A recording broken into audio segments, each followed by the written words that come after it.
What I want to ask today was the question, will you be replaced by a robot?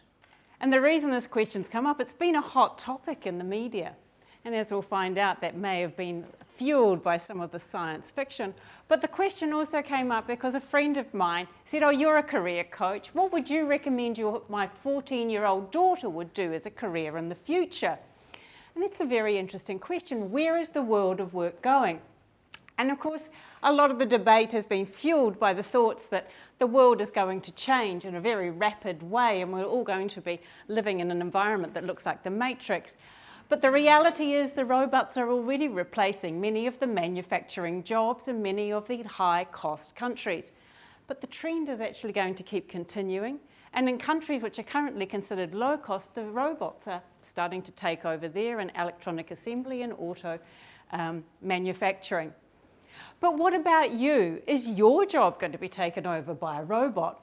Well, it really depends on whether your job's dull, dirty or dangerous, or heaven forbid, all three of them.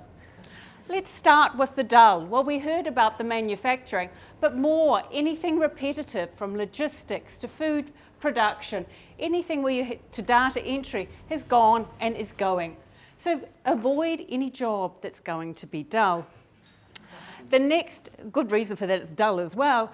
The next thing is, what about the dirty? How many of you have one of these devices down on the bottom right-hand corner because you can't be bothered sweeping your floor? Or the device up on the top corner is so that you don't have to go down into a sewer and check what's wrong with it, but a robot can do it. So the dirty jobs are going to go as well. And then, of course, the dangerous. We would much rather send that machine down to defuse a bomb, a drone to kill people rather than soldiers, but we would also expect that in the future, so we'll go the way of security guards or nuclear technicians, anything that's dangerous. But what about the new dull? Unfortunately, you thought that it was just going to be the manual work of manufacturing, but the new dull is some of that mid-level white-collar work. I wouldn't like to be a legal researcher. That's going to be replaced. And what about driverless vehicles? While the trade unions in France may be worrying, a taxi drivers union is worrying about Uber, if I was a taxi driver in France, I'd be more worried that my job is not going to exist in a few years' time. But what about the jobs that are going to remain? Let's look at the other side of the coin. The jobs that are going to remain are the things where artificial intelligence is going to actually take a bit of time to catch up with us. And the first ones is social skills. And while we all think of R2-D2 and 3CPO bantering away, or Marvin, the depressed robot in Hitchhiker's World of the Galaxy, the reality is it's going to be a very long time till that level of social skills are going to be in the machines we talk to. So any of you who are in the healthcare industry or anything with a high personal touch are probably safe for a while. And another thing artificial intelligence doesn't have is common sense. So since the 1980s, a computer has been able to beat a person playing chess, but that same computer cannot play checkers. We can. So this creative leap, these judgments, these innovations. And then, of course, for many of you here in the room, since we're in the tech space, you'll be pleased that the science, technology, engineering, and mathematics jobs to build these robots, maintain them, design them are going to be here for a while. But I also think there's a fourth area, that we are still going to want a human touch in certain areas of our lives.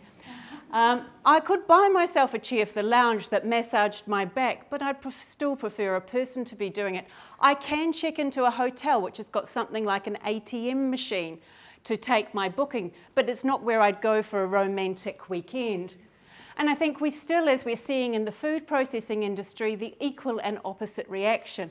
As we have highly processed foods sold to us in supermarkets online, we actually prefer to go to the farmer's market, or think, at least have the impression that somebody's done it.